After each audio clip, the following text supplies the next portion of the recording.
Assalamualaikum warahmatullahi wabarakatuh.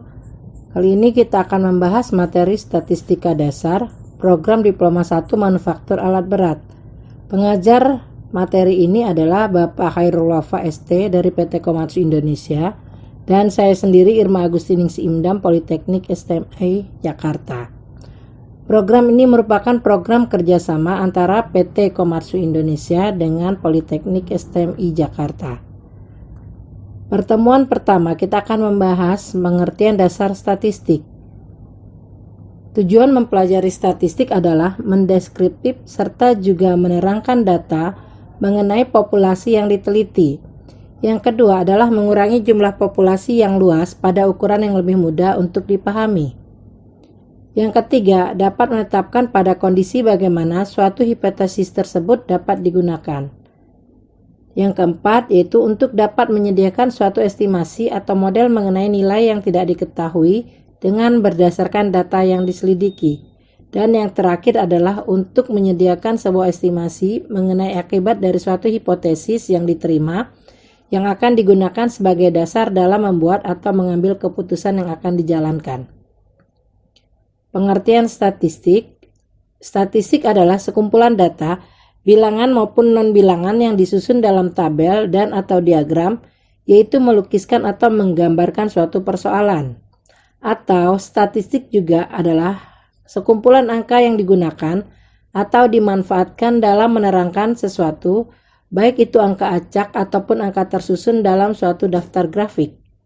Atau menurut Clarkson dan Cowden, statistik adalah sebuah metode untuk atau dalam mengumpulkan atau mengelola, menyajikan, serta juga menginterpretasikan data yang berwujud angka. Manfaat, peran, dan fungsi statistik. Dalam kehidupan sehari-hari, statistik berperan sebagai penyedia bahan atau juga keterangan bagi berbagai hal untuk diolah, serta juga ditafsirkan ke dalam tabel dan atau diagram, yaitu melukiskan atau menggambarkan suatu persoalan. Dalam penelitian ilmiah, statistik sebagai penyedia alat untuk dapat mengemukakan ataupun menemukan kembali keterangan yang seolah tersembunyi dalam angka.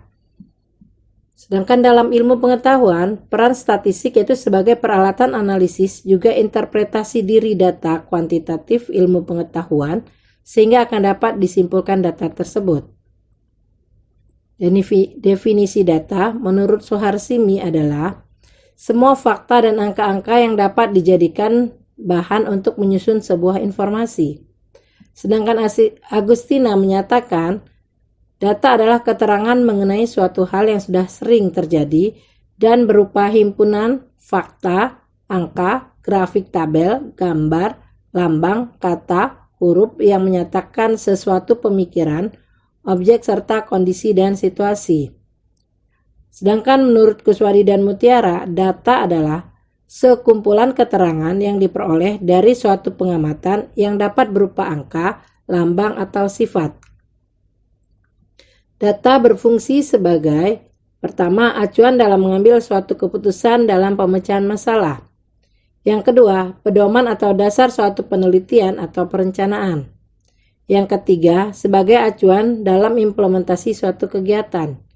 Dan yang terakhir adalah dasar untuk melakukan evaluasi terhadap suatu kegiatan. Jenis data dibagi berdasarkan cara memperolehnya adalah sebagai data primer, yaitu data yang bersumber dari pengamatan secara langsung di perusahaan atau lapangan. Contohnya data pengukuran waktu produksi menggunakan stopwatch di bagian assembling. Data sekunder adalah data yang diperoleh secara tidak langsung dari objeknya, sudah dikumpulkan dan diolah oleh pihak lain, biasanya sudah dalam bentuk publikasi. Contohnya, data jumlah produksi per minggu dari bagian foundry.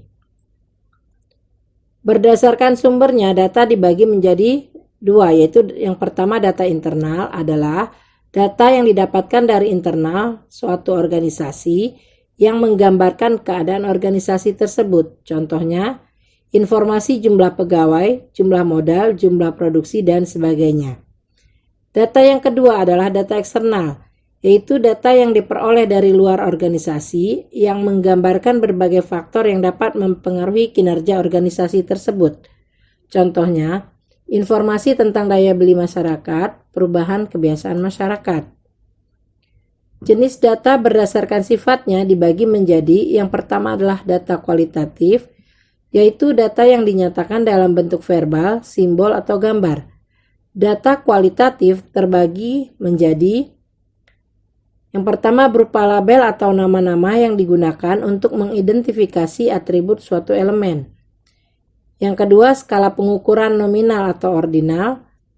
Data berupa non-numerik. Contohnya, kuesioner mengenai tingkat kepuasan konsumen terhadap pelayanan suatu perusahaan.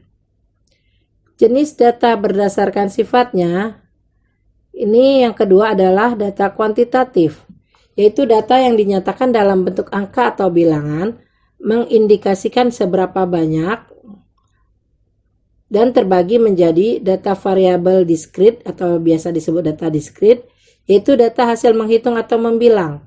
Contohnya, keluarga mempunyai 2 anak perempuan dan 3 anak laki-laki. Kabupaten B sudah membangun 78 gedung sekolah. Yang kedua adalah data variabel kontinu atau biasa disebut juga data kontinu, adalah hasil pengukuran.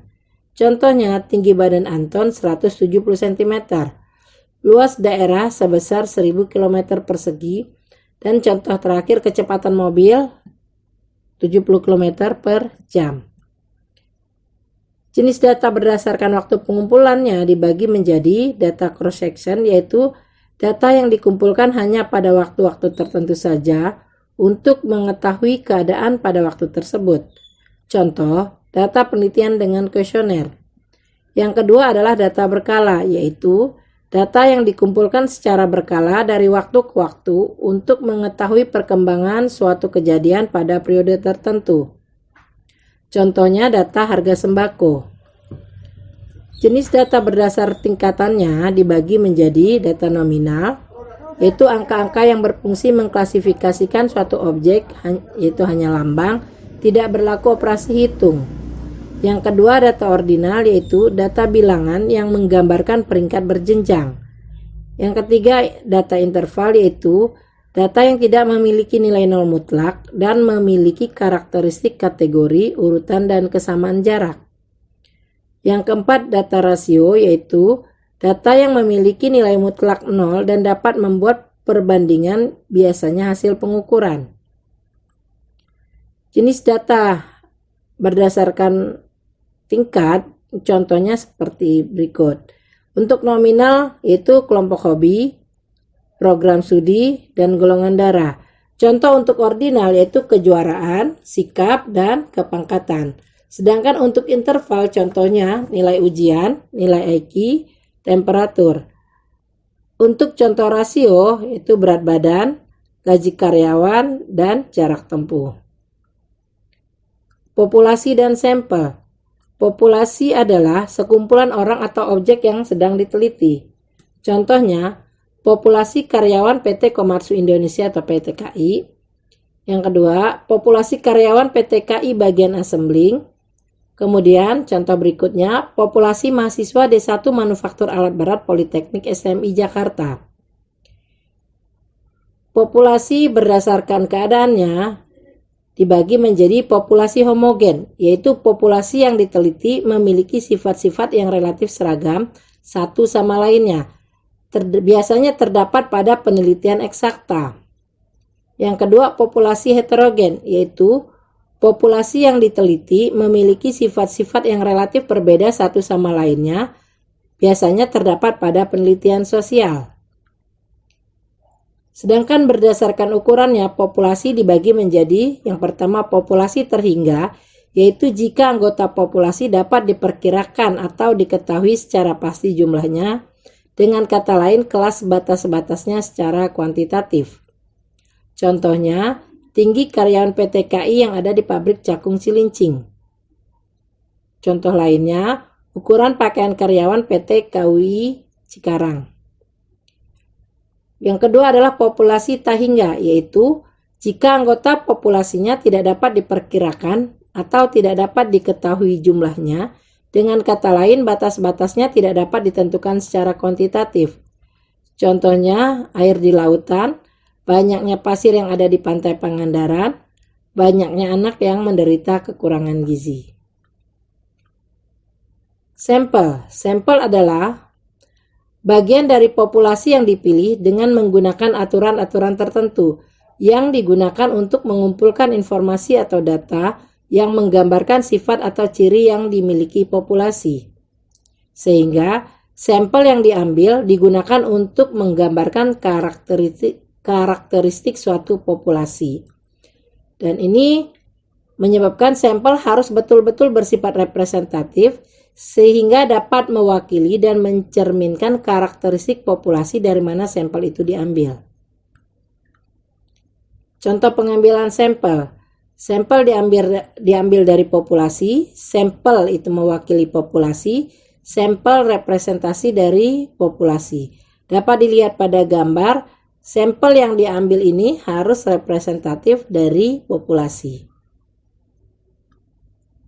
Sensus dan sampling.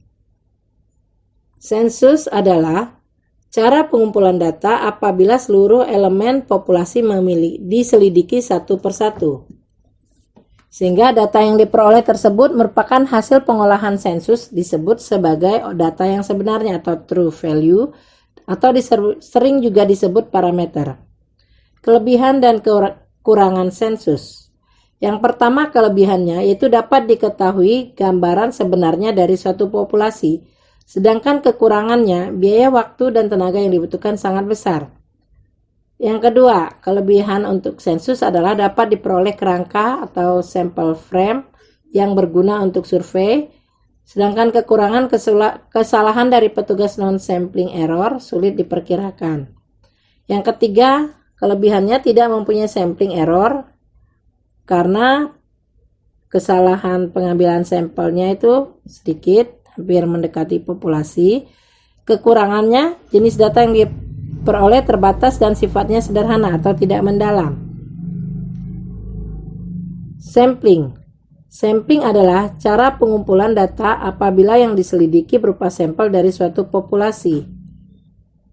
Ini akan menyebabkan jika nilai yang dihitung berdasarkan seluruh elemen populasi disebut parameter, maka data yang dihitung tersebut berdasarkan sampel disebut statistik. Kelebihan dan kelemahan sistem sampling.